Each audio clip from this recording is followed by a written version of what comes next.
in a moment. Okay.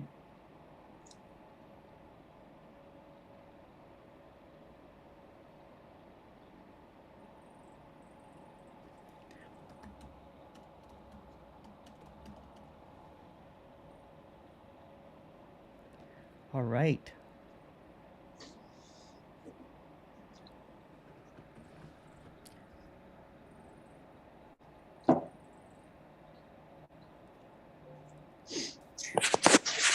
Welcome, everyone.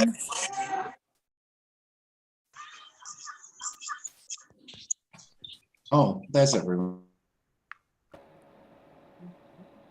Welcome, everyone, to Non-duality Live. We have Tim Cliss. Hi, Tim. How are you doing? Yeah, good. Thanks, Emerson. Welcome to Non-duality Live. And if you have any questions, you can raise your hand. I'll call you. If you also want to write a question on Facebook or on YouTube, I can read it for you. And I'm going to get Tim to do an introduction, if that's all right. Yeah, sure.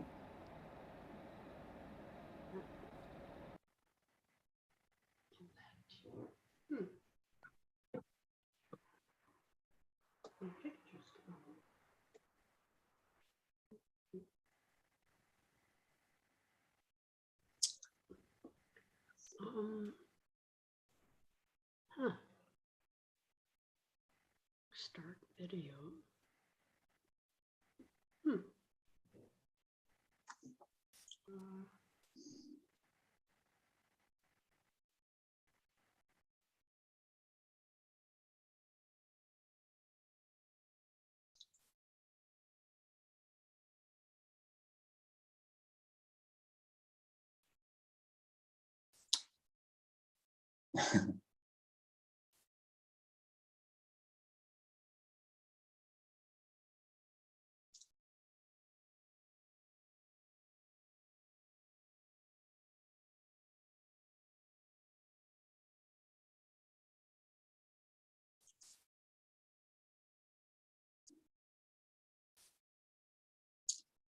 There's just this,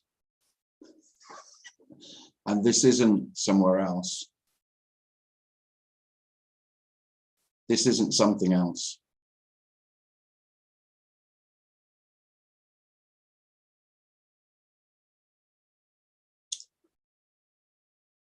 This non-duality that we're speaking about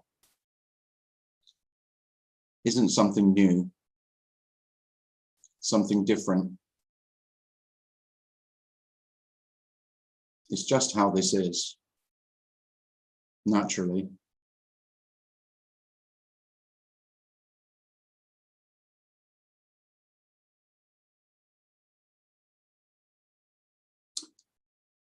If it is obvious, then it can feel like a loss, because it's the loss of everything else.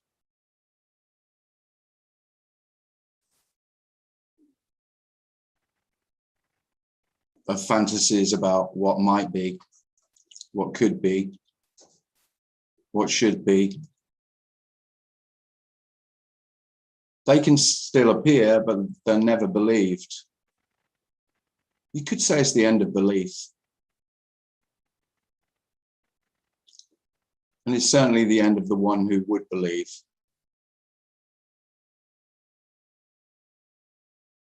This doesn't require any belief or faith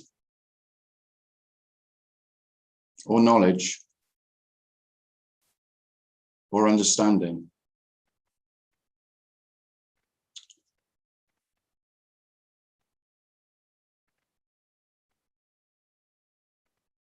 If you feel you're getting closer, that's just a story.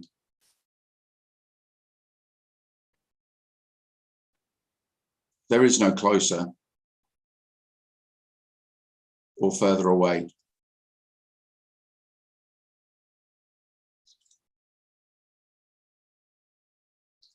It's such an ordinary intimacy that we're speaking of.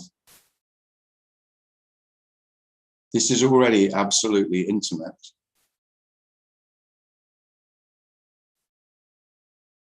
Such an ordinary intimacy that it's extraordinary. It's unbelievable. That's why it's beyond belief. It doesn't require any belief.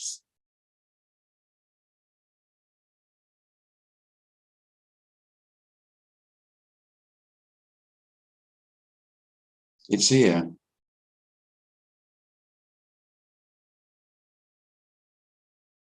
There's no escape.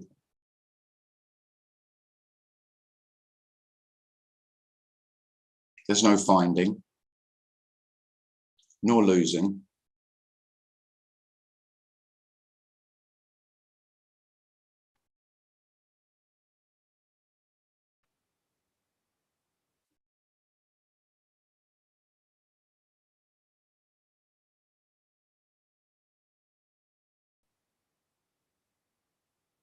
The obviousness is astounding,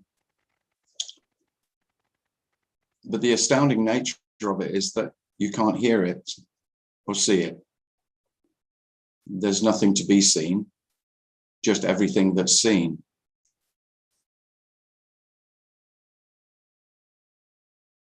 There's nothing to be heard.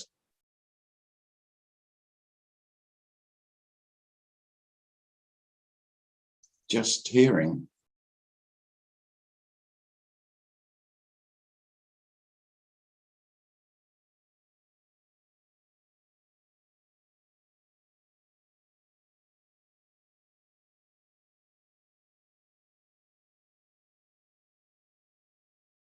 There is just what's going on, what seems to be going on.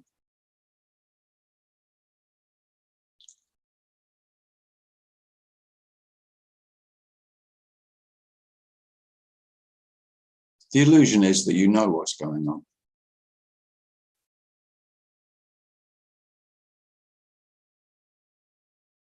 You never know what's going on.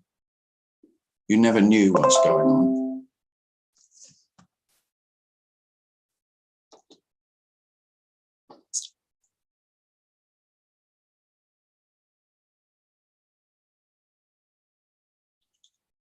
But it is all that's going on.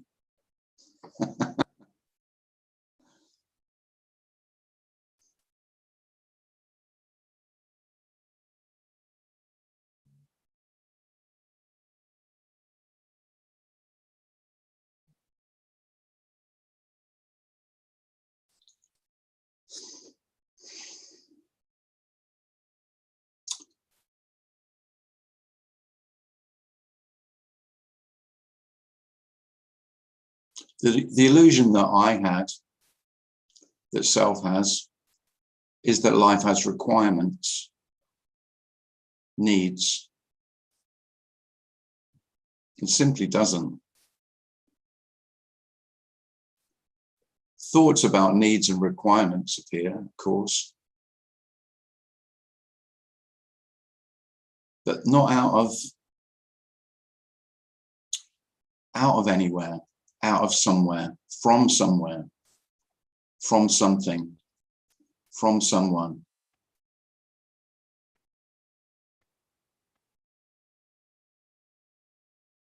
It seems as though human beings have always longed to know the source, believing in my own ability to create as a source or a potential source of creativity, then this appearance, this life must come from somewhere.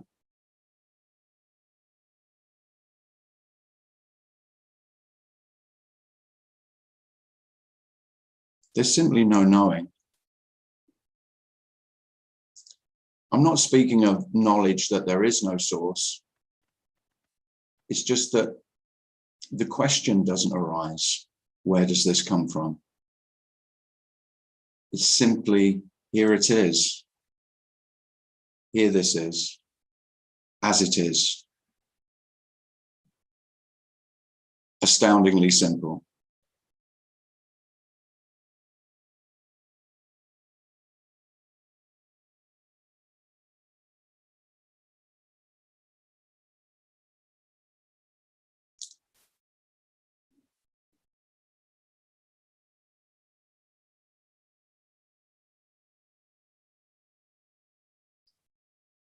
And I, like you, long to get it,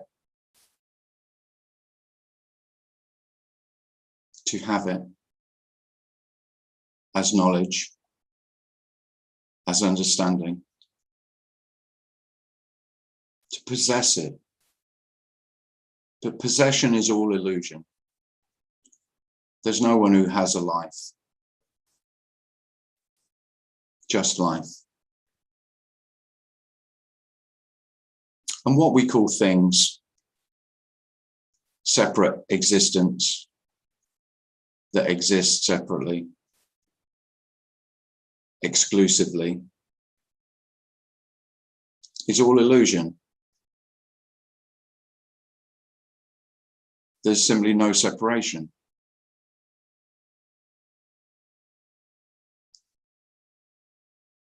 Between this and that.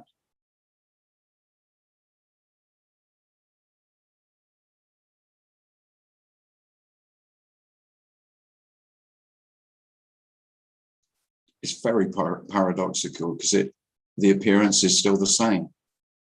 It can sound, and I remember this message sounding, that perception must be radically different for me to perceive non-separation.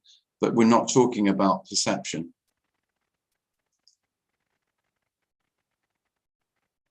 Things are perceived, happenings are perceived exactly as they always were in memory. But of course, they never were perceived. There is only this perceiving, experiencing, happening. And it's already past as soon as you think about it. Any thought is what's happening, but the thought is after the event, isn't it? It's just so, this is outstandingly, excruciatingly obvious that if you think about something, it's not what's happening. The thinking about what happened is happening.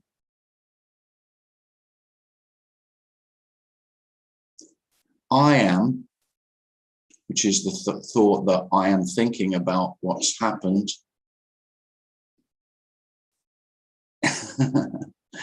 is what's happening after what's happened.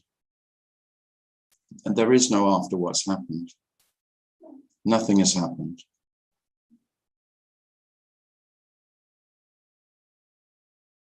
And so it can't be grasped.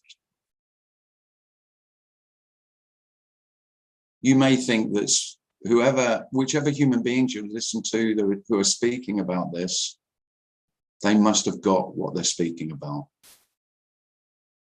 It's inconceivable from a separate standpoint that they couldn't be speaking about knowing or understanding. But I can't emphasize enough, there's no knowing of what I'm speaking about.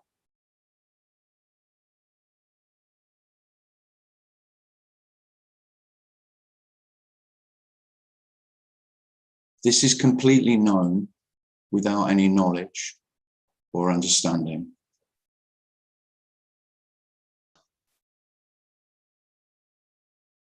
If I leave,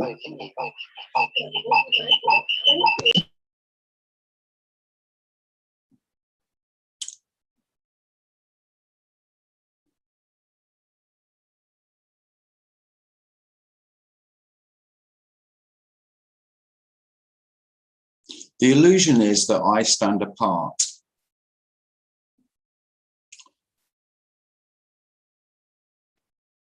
And that I am a part of life, a cog in the wheel, a cog in the machinery. There are no cogs.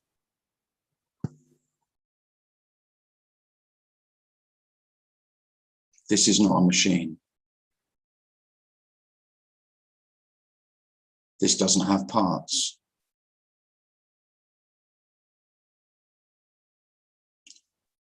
Now, that can sound as though it's one.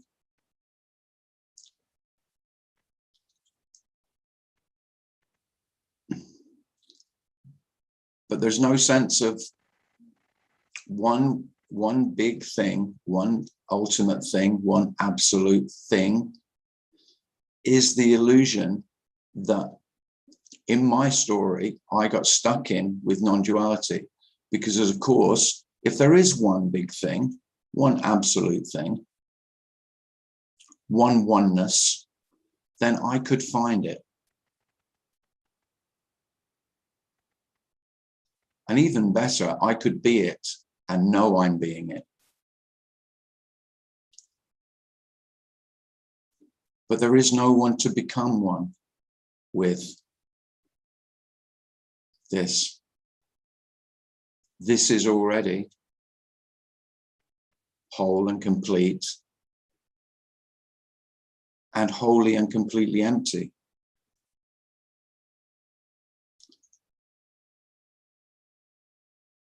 So there's nothing to be found, nothing to be found.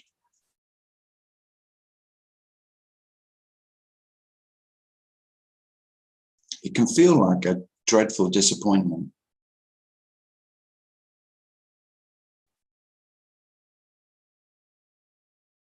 What, just this?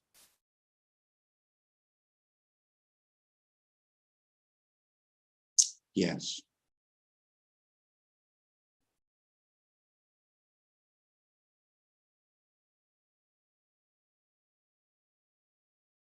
Just this.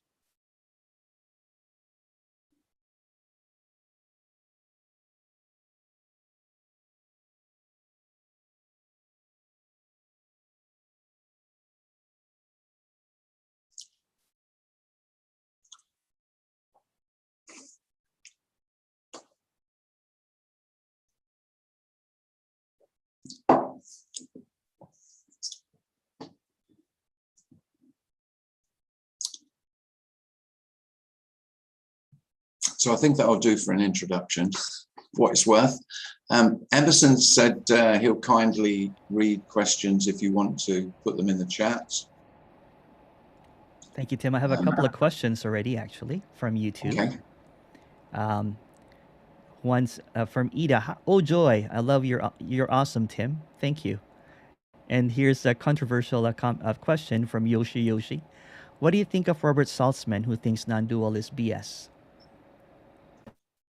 What does Robert think? What does Robert think? Non-dual is what? BS. Bullshit. Oh, non-dual is bullshit. Oh, yeah. Well, yeah, I'd sort of agree. Because because the whole thing about non-duality is that the bullshit bit of non-duality, that there is something called non-duality, which I've sort of agreed with him in the introduction, that there is nothing to find. So you could call that bullshit, couldn't you? But it's only bullshit in the sense of that there isn't something called that is different from duality. All non-duality is saying is non-duality and duality are not two. Well, I don't think that's bullshit. But that there is a separate thing called non-duality is bullshit. I don't know if Robert would agree or not.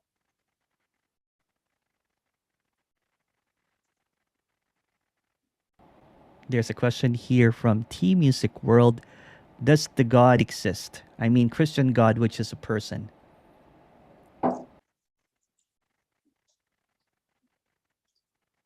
I don't think the Christian God is, oh, you know, Christian God is Christ. Oh, yeah, oh, yeah.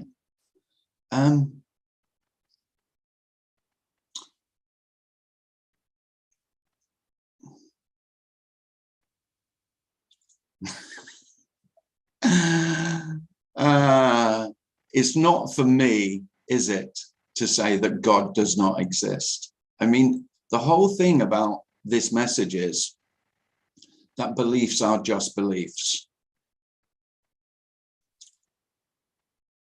Just because you believe something doesn't make it real.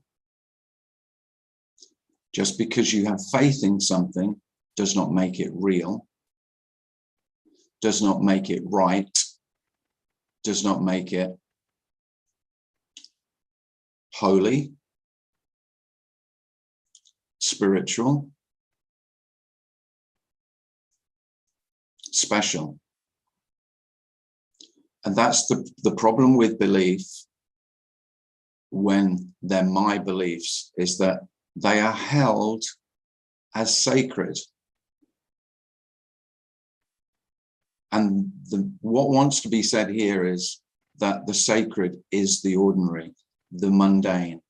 Now, I'm not a great biblical scholar, but Jesus said that quite a lot, apparently. He seemed to have said that, you know, nothing is greater or less than anything else, that everything is essentially equal. But if you're asking me, do I believe in God? No. But then I don't believe in non-duality either.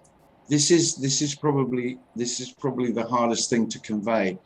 Non-duality can sound like a belief, and there are some, I'm sure there are some human beings who treat it as a belief system. You know, they've tried a lot of other ways, so I'll try the way of non-duality. I've tried Christianity, I've tried Buddhism, I've tried meditation, I've tried mindfulness, I've tried untold methods, practices, ways to feel okay. And this can be seen as, oh, it's another one. There's something about it that resonates with me, or feels right, it feels okay. I'll go with it as a new belief system. Well, I think some people do speak about non-duality as a belief or a system, but here it feels like the end of all systems, the impossibility of there being systems. All systems are empty, all ways are empty. There is no path to get here. Of course there isn't. There's no path and no traveler.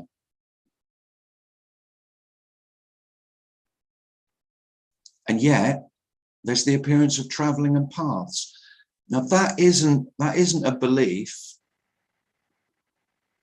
The belief is I am on a path and the path leads somewhere. That's a belief.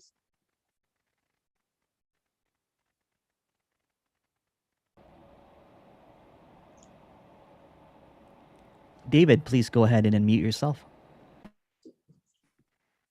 Hi, Tim. Hi, David. I was watching your Discarded Compass interview this week. Oh yeah. Yeah, very good. And I love the description you gave of your little boy. Oh, I can't remember.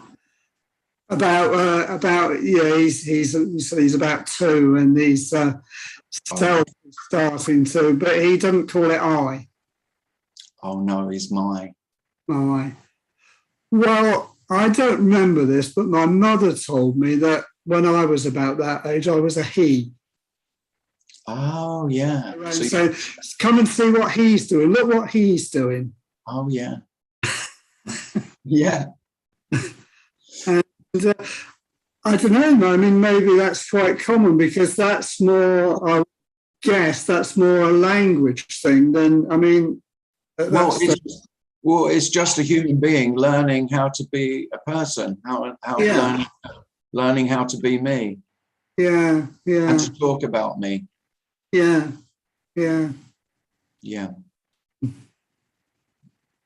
But I mean, it's really the sweetest thing to hear a 2-year-old boy saying, "My do that, my like that."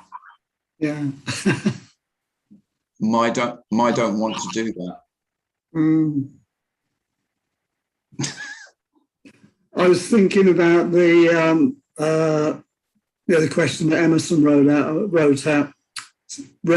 about Robert Saltzman. Non-duality is be it bullshit, and it reminded me of a Zen story I heard years ago. A skeptic goes to a Zen master and says, all this Zen is rubbish.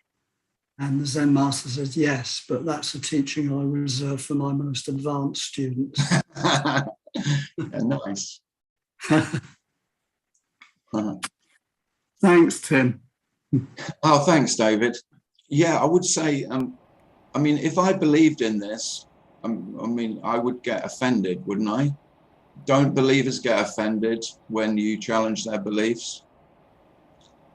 Well, I mean, they might pretend they're not, but I think if you have a belief and it is mine and I hold it dear, it's precious, it's sacred, you challenge it at your peril, because self will defend its own beliefs, my own beliefs, to the death.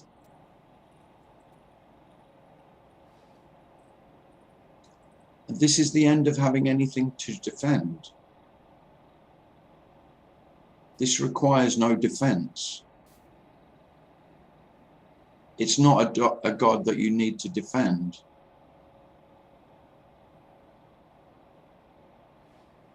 And there's great peace in that. That alone makes it worth speaking about. And of course, I am my God. That's what, for most selves, I am really is what I'm afraid of being challenged. Myself, my sense of autonomy, my free will, my freedom to choose, my power. I'm terrified of losing that. And so I can recruit God, get God on my side. Seems like a good idea. If there's an omnipotent guy, then he probably, best I be mates with him. You know, when you're in the playground, the bully is a complete arsehole, but it's quite handy to be mates with him.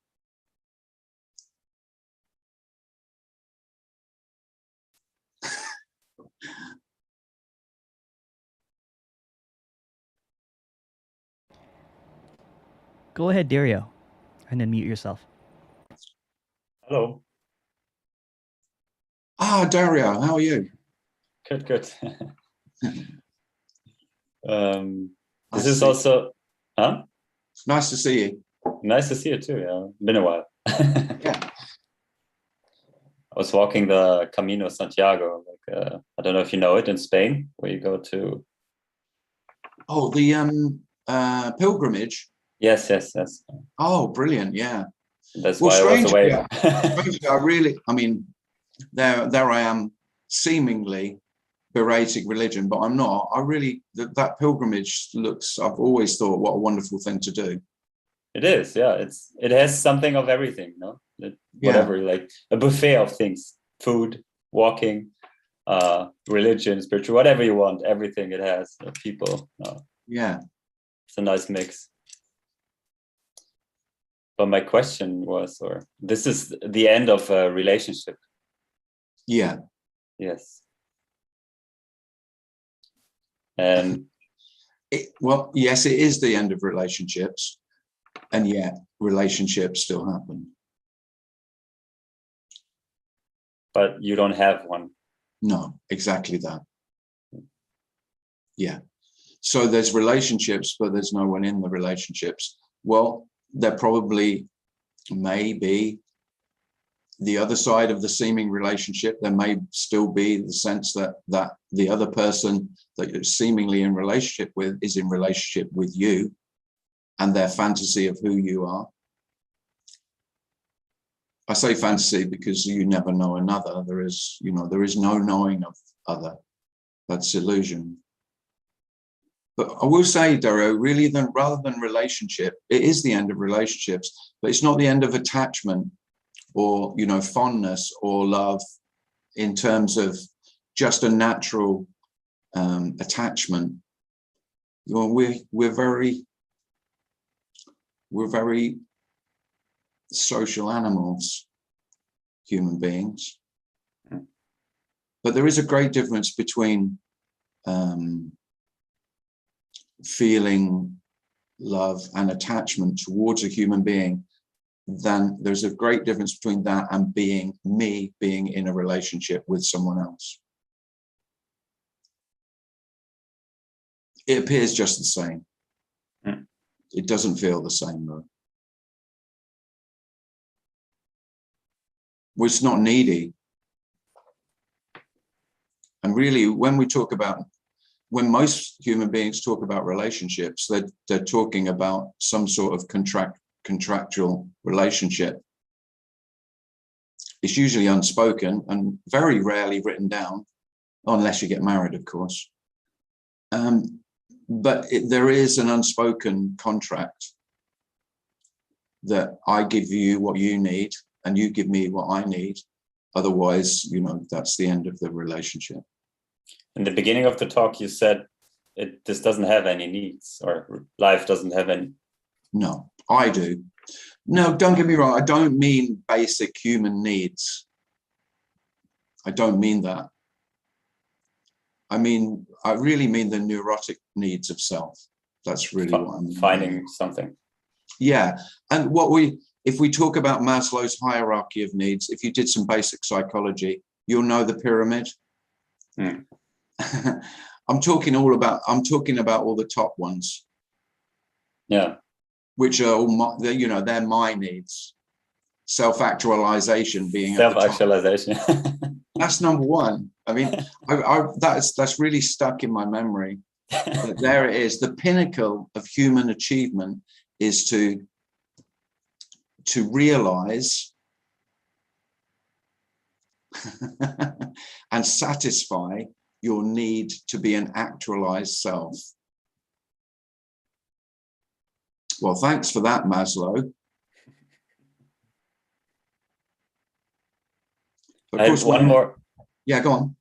One more question about the topic of relationships, about sexuality, because there's the desire is falling away, like the mental desire. Yeah. But sexuality still arises or happens. Well, I don't think there are any rules about it at all, Dario, like everything else.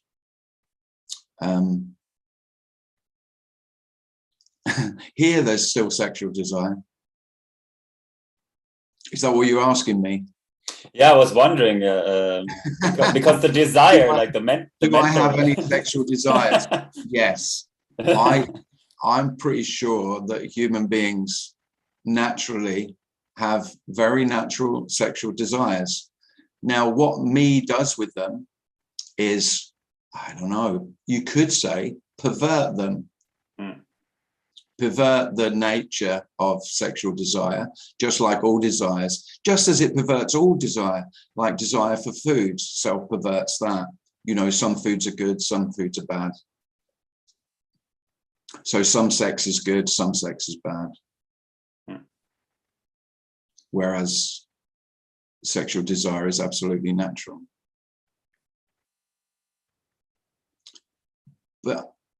But if sexual desire has been an integral part of who I am, then I wouldn't be at all surprised if it falls away or becomes less pronounced.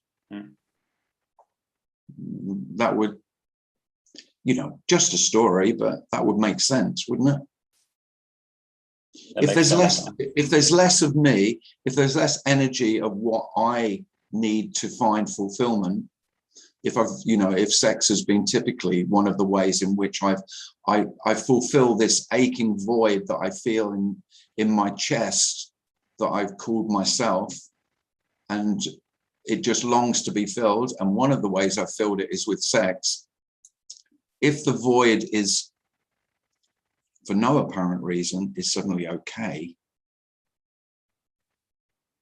and I don't fear the emptiness anymore, if I'm not afraid of nothing, if I'm not afraid of stillness and silence, then it would make perfect sense that desire would fall away, yeah. It would be less pronounced, less obvious, and probably less of a burden, less compelling, less compulsive.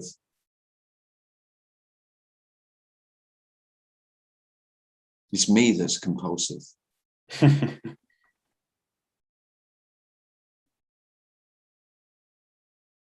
I had the thought coming up that we're going off topic, but of course that's not really possible. What, we're going off topic with sex, do you mean? Yeah, I thought. No, it's fine. No. I don't think we talk about, you could say in non-duality circles, what I'd call perfectly natural desires, human desires, we don't talk about enough. Because really what's being spoken of is a human being just being human. And of course, desire is a very natural part of being human. There's massive difference between, like everything in this message, there simply is a huge difference between my desires and desire. Massive.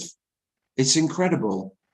And yet you could say it is no difference at all, and it is a difference beyond words. And the difference is that desire is absolutely okay. Now it's an immense difference between what I've usually said about my desires. I've made them desirable or undesirable, and most desires, through no fault of your own, you have made sin. If you've been brought up Christian, shit, there's a long list of desires that are not desirable. That's funny, isn't it? We're speaking about the end of rules. And the only one who makes the rules is me. And then I collude with the other me's and I get together and we come to some agreement on what the fucking rules are. There are no rules. We've made all that shit up.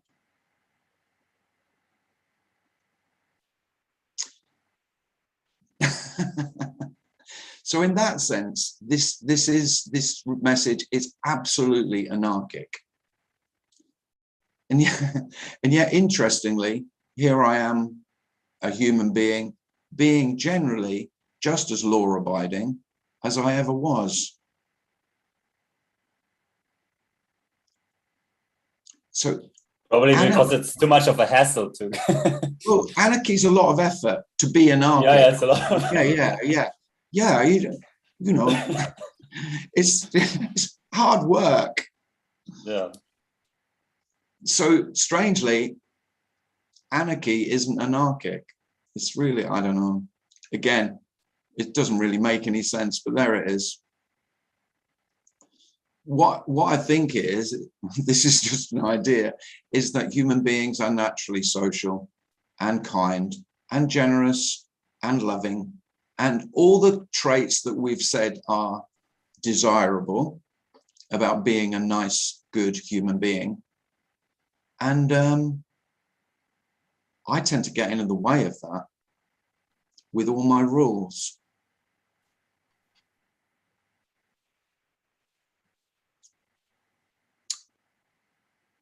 Because I'm sure you felt this. I would have a lot of sense that without me, keeping this human being in check, he would be a fucking nightmare. He would go, you know, he could do all kinds of dreadful acts, you know, of depravity, of, you know, and they're all scare stories that me tells itself.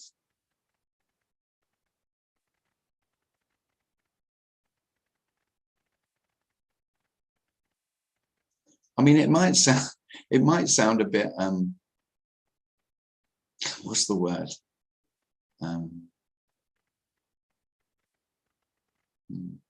Might sound a bit sentimental, but I do really feel that human beings are naturally loving,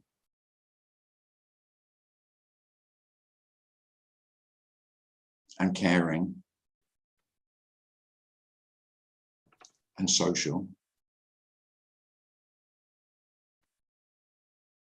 And of course, self is essentially selfish. What else would you expect of self other than to be selfish?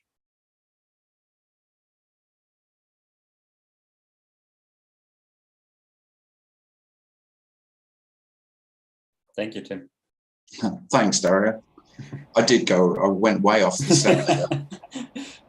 I like it. David, go ahead, please. Hello, Tim. Hi, David.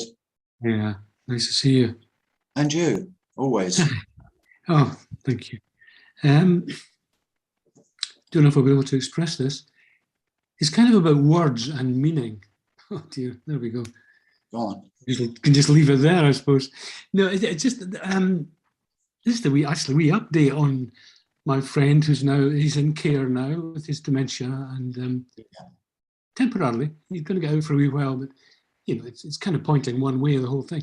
So I visited him today, and those words of Joan Tollefson, they really rammed home. I mentioned it some time ago, but this quote about going to see someone in such a condition, and it really was all nonsense. But underpinning it was something really, actually very special. You know, there's something kind of bubbling away underneath it. And I should say I probably spoke more nonsense than the guy, actually. But there was a real kind of intimate sense of that, about how it was all nonsense. And then I thought about yourself, actually. I think you might call it, if anything, empty, actually.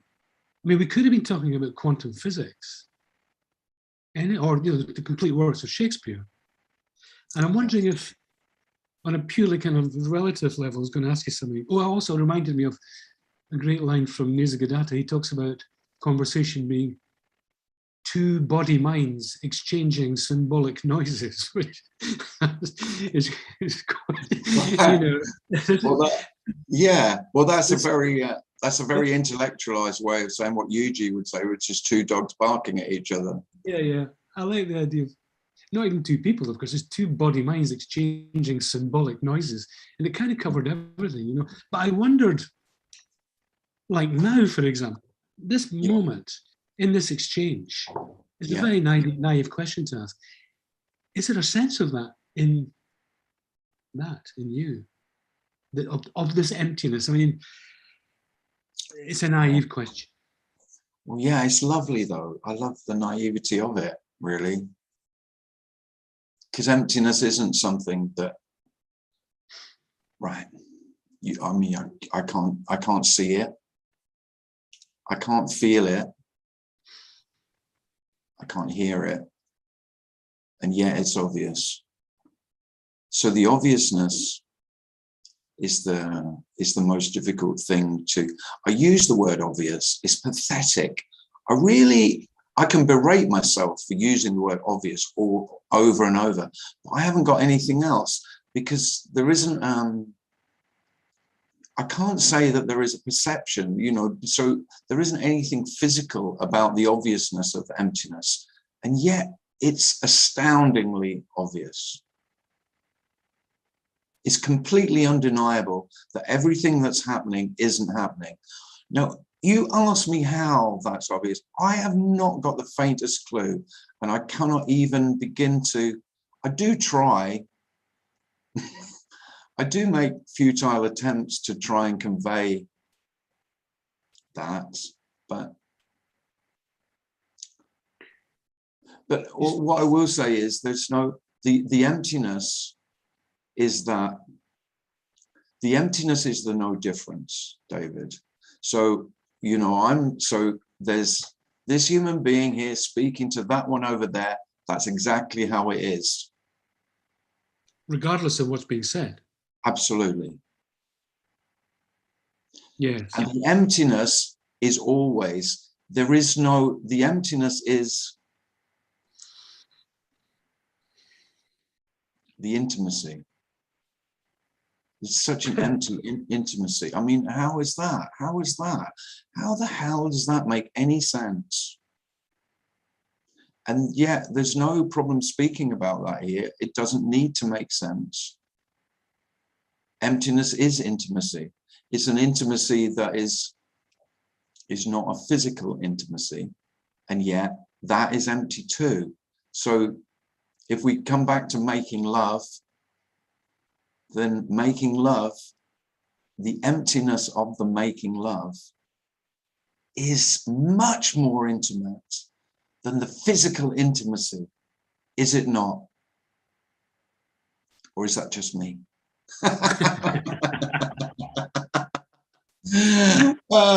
Tell that to all my lovers. Yeah, I mean, there is the physical intimacy, which is wonderful. It's just incredibly beautiful. And the emptiness is not separate from that. It's not that, you know, there's the physical intimacy and then there's the emptiness. No, it is. This is always that love. This love that doesn't have any requirements. That's all. That this is always absolutely intimate. And just briefly, I'll finish, but in this exchange, I don't want to make too much of it between us. It was that sense of the alwaysness of it, actually. In a way, in other conversations, if one can make these distinctions, is kind of hidden by the content somehow. Yeah. You get so wrapped up in it. But this, there was no real content to talk of. But it felt all the more kind of powerful for it. I mean, that sounds a bit romantic as well, and I can't explain it, actually. No, well, you're an old romantic. You can't help it, David. I'm a rheumatic. No. A hopeless rheumatic. Yeah. Okay. Oh, no, it's lovely. It is the sameness, yeah. Yeah. But the word that loomed large, strangely for me, actually, was empty. It took me by surprise. It's a word that hasn't really meant much to me. But this was quite significant, I thought. Anyway, that's it. Oh, thanks. No, that's lovely. Yeah, thanks a lot. Emptiness is a surprise, by the way. Don't be surprised if you're surprised by emptiness.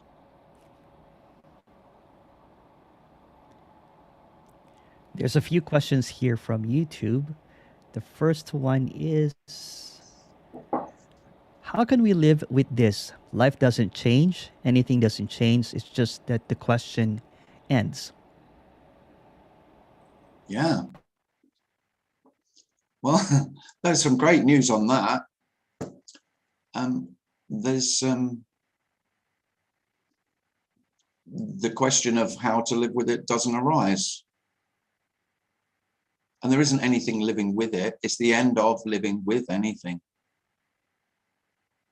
It's the end of with. Just living.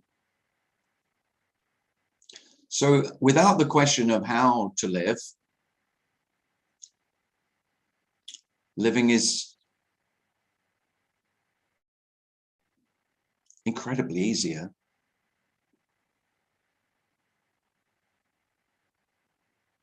You don't need any answers to live. The whole myth of self is that I can find answers to life. And the myth that self tells itself that life is asking these questions. Life is not asking a single question. Life has no questions. You have questions.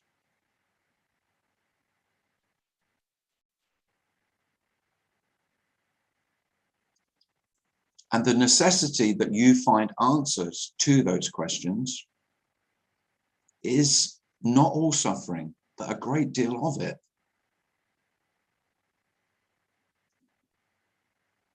I need answers. Who do you think you are that you could answer? It's the audacity, the arrogance of self knows no bounds, does it?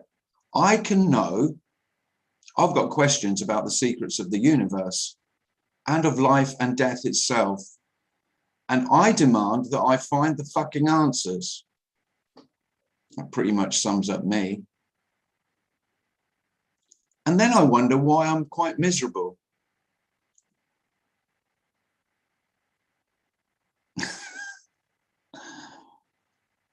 Life has never asked you a question.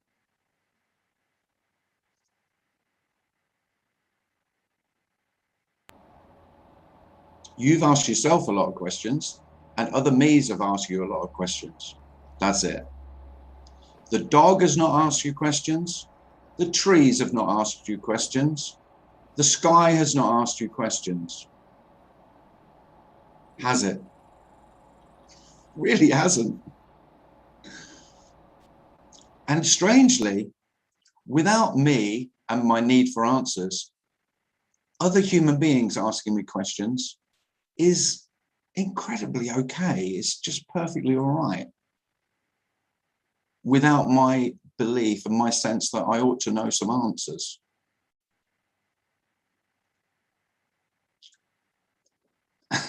And paradoxically, it's much easier to help other human beings when you don't try and solve their problems. That's quite a wonder as well. Because it's your need to help and to be useful and to be a problem solver that creates the problem.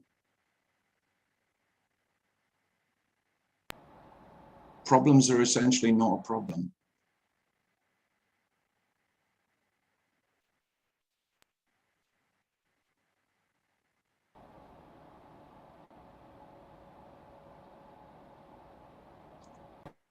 Eric, go ahead.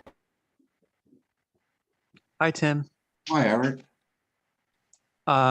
So I listen to this communication constantly, every day, pretty much. And I feel like I need someone to tell me that no matter how much I do this, it's not going to fix anything about my life. Like I have anxiety issues, I have certain health issues, and I have this belief that if the me will fall away, that I will find some freedom in this. But the message is that there's no one to do anything, so there's nothing that can be changed at all. And yet I find myself here hoping for an answer, and I just it's almost like an addiction now. Yeah.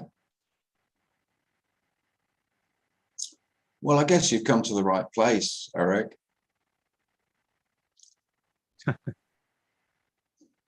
Well, I mean, this is the place I keep coming. I don't know what I'm expecting, but well, I'm guessing you're expecting just what I expected, which was to find an answer, to find a solution. yeah, that is what I'm expecting, but there is not one, huh? No, there is not one. it's not that this is already solved either. You know, it's not, it's that life doesn't need a solution.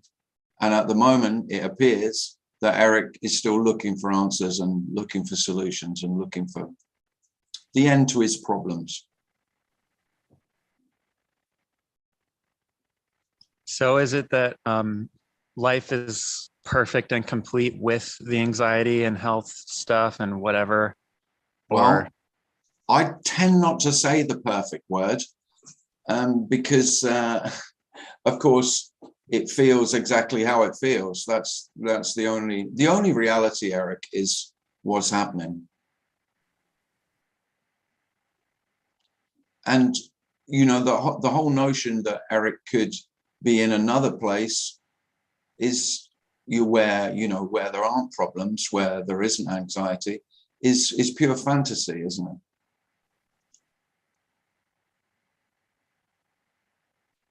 This is exactly so there are no answers to that question, Eric. And this is whole and complete in that it's not one whole or one complete thing. It's just all that there is, Eric. This is already.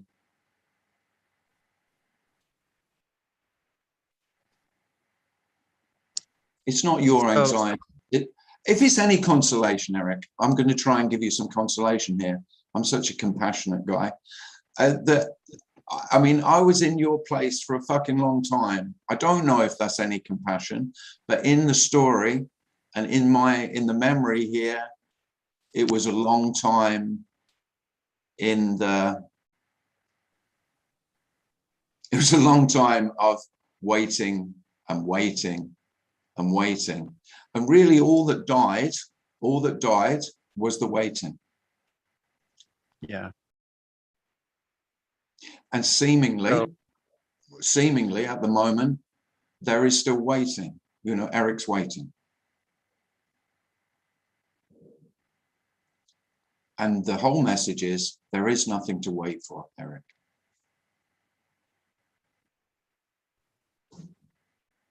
Thank you, Tim. And that is the peace that you are longing for. You know, the peace is the end of waiting, the end of the one who is waiting for whatever has been thought about as the end of my problems.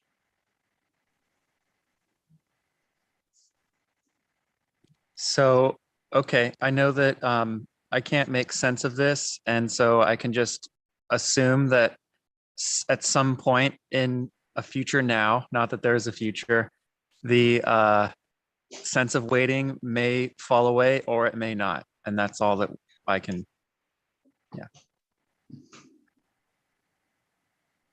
Yeah. There is nothing to fall away, Eric.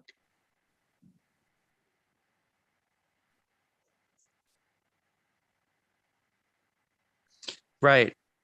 So I get that there's no thing here so that nothing can fall away, but certain individuals will have this seeming experience where they report that there is this sense that it has fallen away. And so it's very hard to hear that and then not turn that into a concept that I wait for.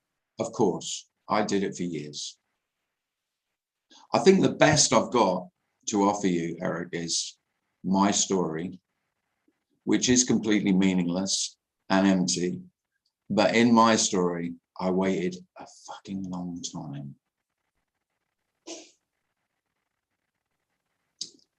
But I will say, Eric, I mean, you are waiting for something that can't happen, because really you're waiting, as I was, for the absence of myself. And I was waiting until I knew that absence. And one of the most, it was disappointing, and one of the most incredible, and you could say the cosmic joke of it all, was that there was nothing to notice.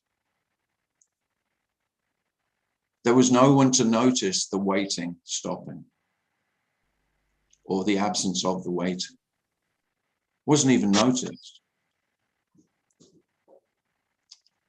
The only thing that you might notice would be the emptiness of everything.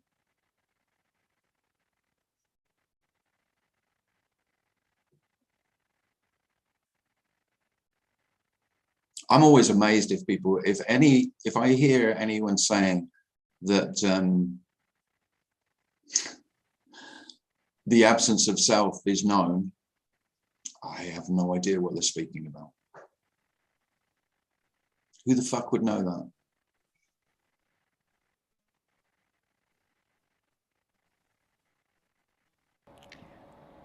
Matt, go ahead. Hello, Tim. Hi, Matt. How are you? Thanks, Eric, by the way. Oh yeah, thanks, Eric. You too. This is my first time. First Hi, time Matt. caller, long time listener. Oh, right. Hey, so my question, Yeah, I can imagine what the answer would be, but yeah. Answer your own question. Get off. yeah. Get on. So like the self apparently is inside of the body. Yeah, And especially with this video chatting, I'm in Mexico right now. I've been traveling the world for like 3 years doing online English teaching. And I've noticed that like I really is uncomfortable watching myself when I'm talking. Like my body is not sure like where it is. And in this new apartment, I have a mirror here too. So I have like, I'm not sure if I'm here, there. And it's almost like, I swear I've had like a stomach hernia or something from like doing it so much. Like it's probably some sort of like mental psychosis or something apparently, but like, I don't know. Do you have any light? Like, what my question is? yeah. What is your question? So do you feel that when you look at yourself in these Zoom meetings, do you feel the mirror image of yourself? Like, do you feel your body where you are? And can you also apparently feel that? Or when you look at a mirror? Is this just a crazy question? No, it's a good question. And I will, so it's no big deal really, but one thing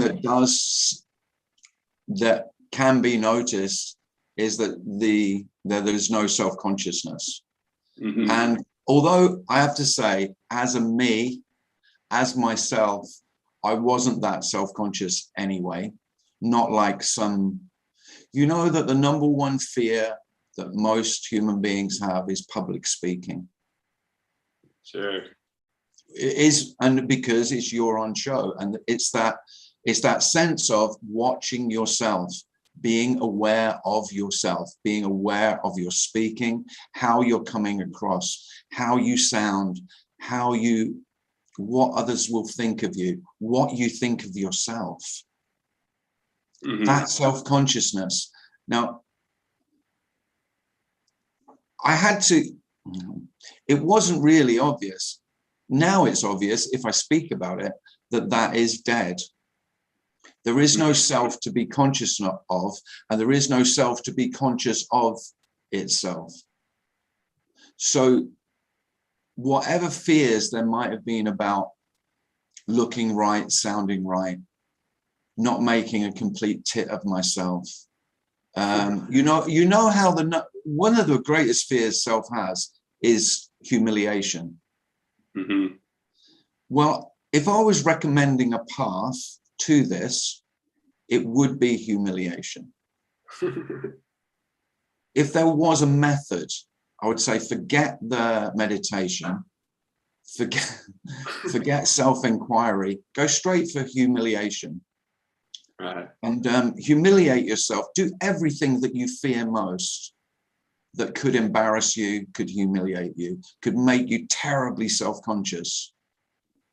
You know, really that would challenge self to such a degree.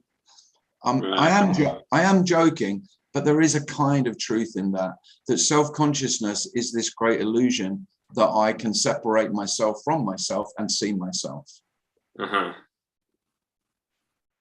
Yeah, cool. Well, then really thankful, Emerson, for making this platform, because I'm doing this right now, I guess, experiencing myself, and people are watching, and it's on the internet. So yeah. So I'm recommending everyone speaks at every Zoom meeting from now on. All right, cool. Thank you so much, Tim. You're a legend. No, you're welcome, Thank you, man. Emerson. Yeah, Oh, that's good. Thanks, man. I am joking about that. You know, it's not a method, but one of the reasons life is so easy and it feels so okay is that there is no fear about humiliation anymore. I mean, it's not spoken about much, you know, but it's a huge thing for self. Looking after myself is protecting myself from humiliation. A massive amount of energy goes into that shit.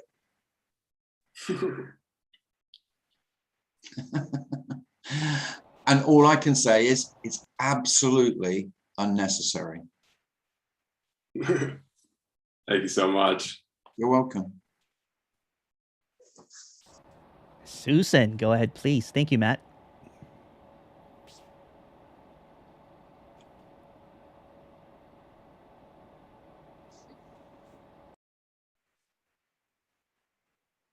Susan, you're on.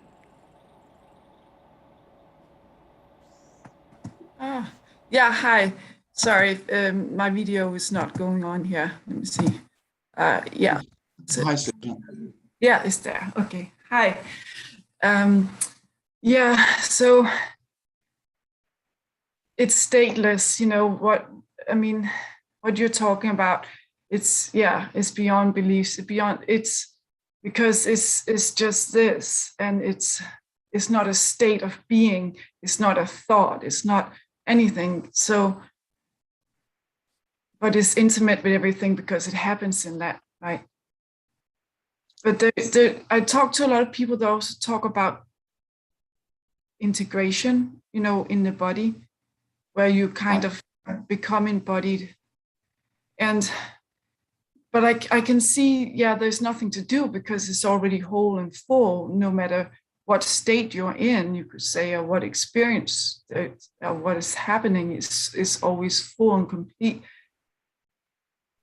But it's like this body mind kind of, I guess it's accepting that it is like it's not holding on to all these beliefs. It's like there is a disintegration of all these beliefs and such, so that naturalness you talked about, the natural love we are, the natural human being we actually are, if it kind of shows more and more, it flourishes more and more.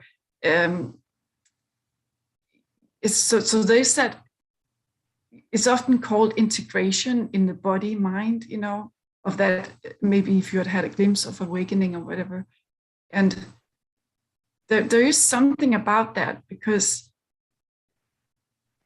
personally I feel like there is something there, you know, that my body mind is like, it almost has to be, I don't know, like,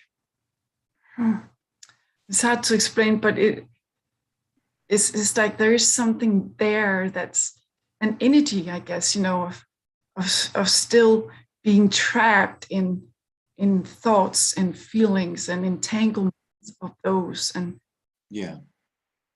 Well, yeah, thanks, Susan. I would never talk about integration, because this is just another job for me to do. You know, it's more work. So what I'm speaking of, or what we're speaking of, is regardless of any work, of any effort, of any doing. So, you know, it may appear that there's integration, but it doesn't mean anything. It's wonderfully meaningless and pointless.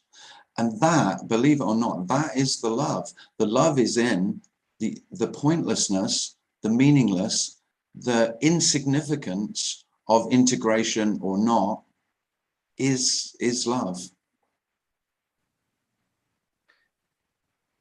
yeah, and so love, we can also call it love instead of integration, maybe.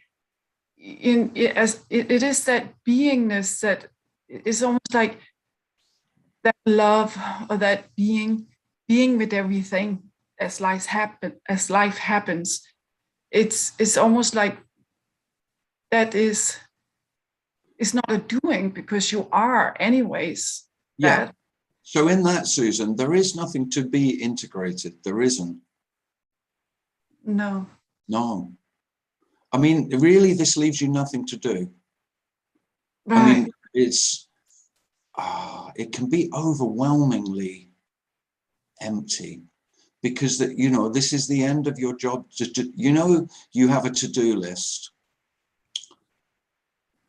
a list of jobs that need doing. So, you know, there can be the practical jobs in your house, but also you have a list of jobs to do for yourself, your self-improvement, your self-awareness, your self-development jobs. And of course, if you make integration something, then of course that's just added to the bottom of your list of to do. And there is nothing to do. Doing just naturally happens or not. Yeah, and that's kind of because I know you can't integrate, it just happens, but it's kind of like you say integration is happening. And just by living life. But you know, what self tends to do though is make, you know, one happening. So integration I've made is what I want to happen, or what I feel will take me closer to being whole and complete. Well, this is saying there is no one to become whole and complete. Yeah. This is already whole and complete. So it's the end of your completion package. Yes. But then things maybe naturally fall away, like, you know, the sexuality you talked about earlier, right? Maybe you don't feel as much, you know, or maybe you feel, I mean, or maybe there's feeling more, you know? Right, yeah. There are no rules about that. Right, there's no rules about that, yeah. And it happens, you could say the integration, if we call it that, or love, or the, you know, the mental dissolvement, or whatever we call it. But it happens naturally.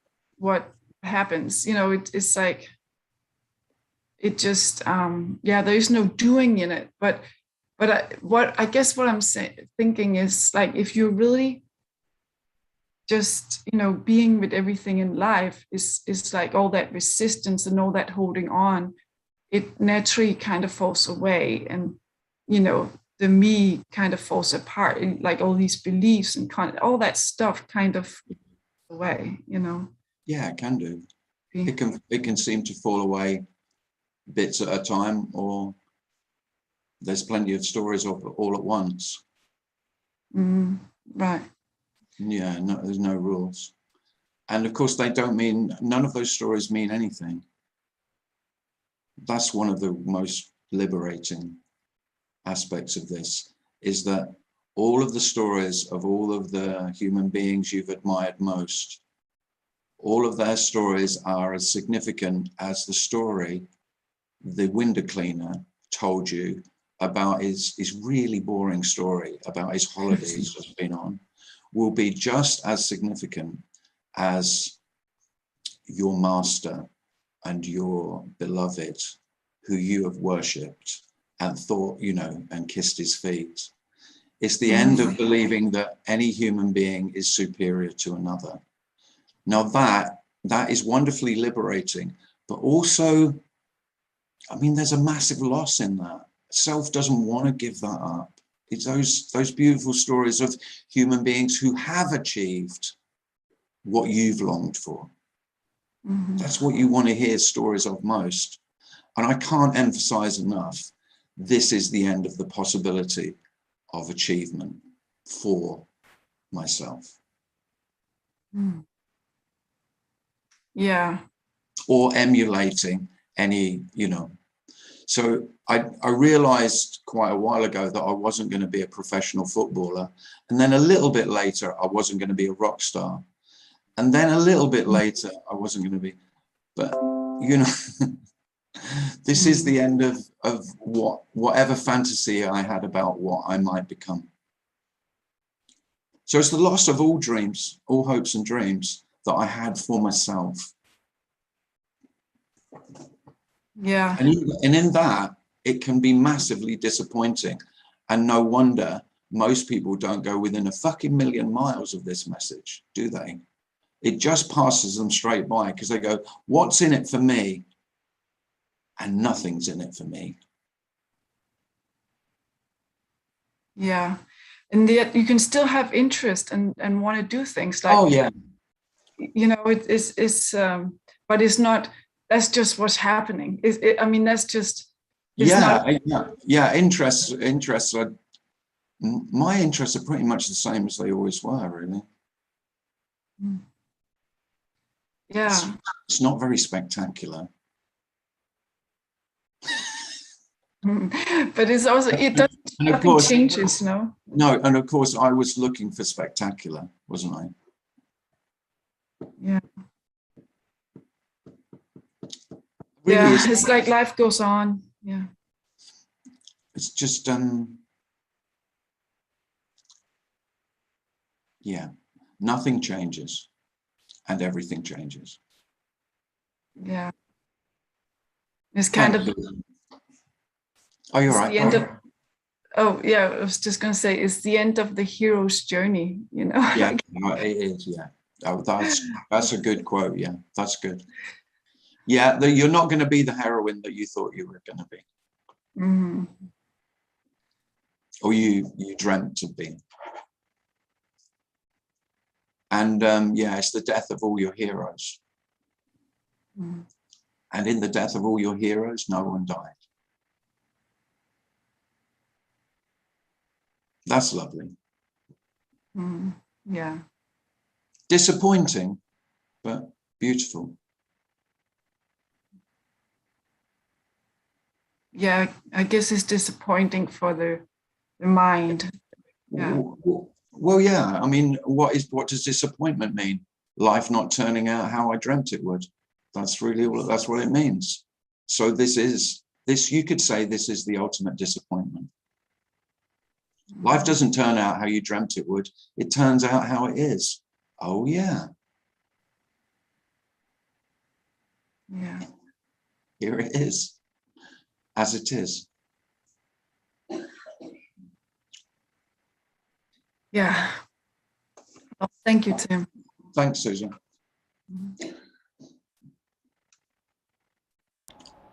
Ellis, go ahead, please. Ellis? Hi, everyone. Hi, Alice. Hi, I just wanted to add, it's not all bleak. At the same time, anything can happen. Oh, have I been a bit bleak? Anything. No, I'm just saying, at the same time, everything happens. You know, well, it's not like sometimes a message, like it can be received sometimes like maybe it's a bit bleak or something, but it's not really bleak. Yeah, I'm really, well, if it if it sounds good, there is a reluctance here to big this up too much, because that's what spiritual stories tend to do, don't they? Don't they? To make this a constant, for example, a constant state of bliss or happiness. No, I wouldn't ever dream of suggesting that there is any constancy. The constancy, the unchanging, is empty, is nothing. No, that is everything, but everything is constantly changing. So changing and the changing and the constant unchanging are not two. But so everything just appears spontaneously. All this message is saying is that I know you want to control life. I know that. That's what self is all about. I want to manage this for my own benefit. And, a constant state of happiness sounds great. But if one of your beloved pets or one of your beloved friends dies, there will not be a constant state of happiness or bliss. There will be intense sorrow and grieving. That is love. That is this. This is as it is. And all your attempts to control it are absolutely futile. That's the whole message. And that's what you've tried to do all your life. All your life is about trying to manage this to my benefit. And life was never listening. Life couldn't give a shit about you, does not recognize your existence. Now, that may not sound like love, but that is the love of which is being spoken of. The love of utter indifference is love. An unconditional love that will never be recognized by me, because all my love is conditional. I don't know, did that answer your question, Alice? I'm not sure it did, really. I have no idea. I've no idea either. It wasn't really a question. It was just like, yeah. Oh no, you wanted to make it sound. If anything, I would say maybe because I was a bit more melancholic, maybe than the usual person. So now I'm more like, now I would say there's more awe and wonder, just naturally. Yeah. Well, I guess I'm one of the speakers about this who got less of the awe and wonder, it would seem, I suppose. But the awesome is the ordinary. That's it. That's the whole message. You're looking for awe and wonder in the extraordinary when it is already everything. And isn't that the case with awe and wonder? Doesn't it hit you when you least expect it, and from the most mundane and ordinary? Usually something that you would commonly just walk past, and then there is, wow.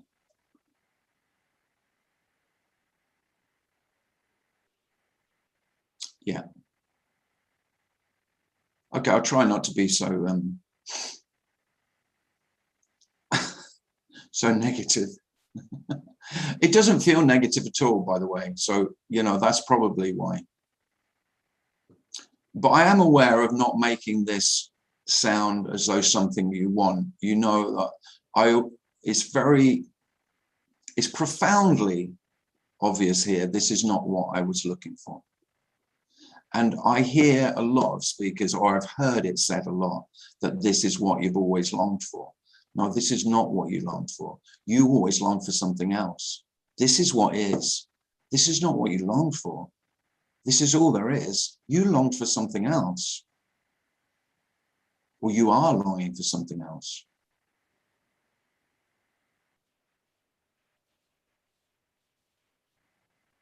Well, that's never.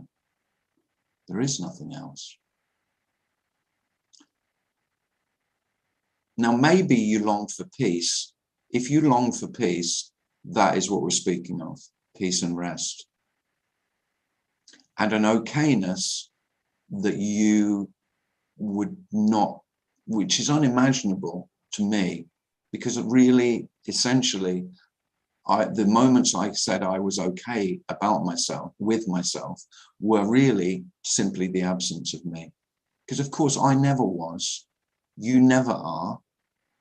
You've always come and gone. You die every night in deep sleep.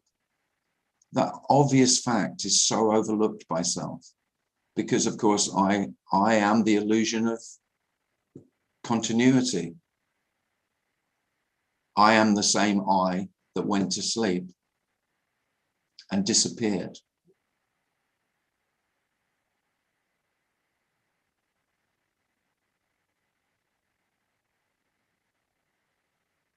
This is always new, always fresh, always pristine, you could say, no matter how filthy it looks. The filthy is the pristine. The dull and the soiled is the shiny. The ugly is the beautiful. It's just as it is. always.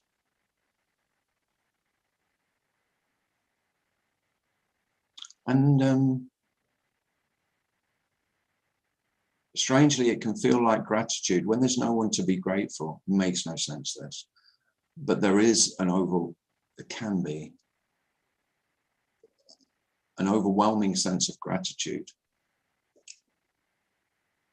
even though there's no one being grateful. That makes no sense. But none of this makes sense.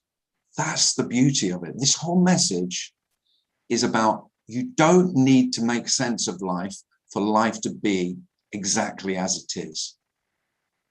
That's the lie that you've been told, and you constantly tell yourself, I need to make sense of this. I need to know. I need to understand.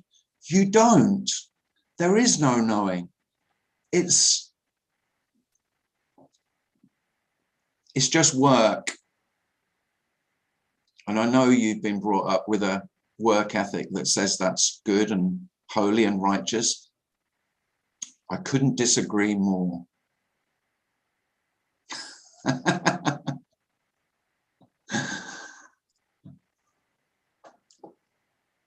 Well, have we had enough, Emerson? It's up to you. There's a couple more questions on YouTube that I'm going to read to you. Two more. Yeah, there's one that goes, oh my God, Tim in 720p. He's so handsome in high definition. Oh, don't read those out, Emerson. For God's sake. There's another one here. Tim, this talk is simply beautiful. Thank you.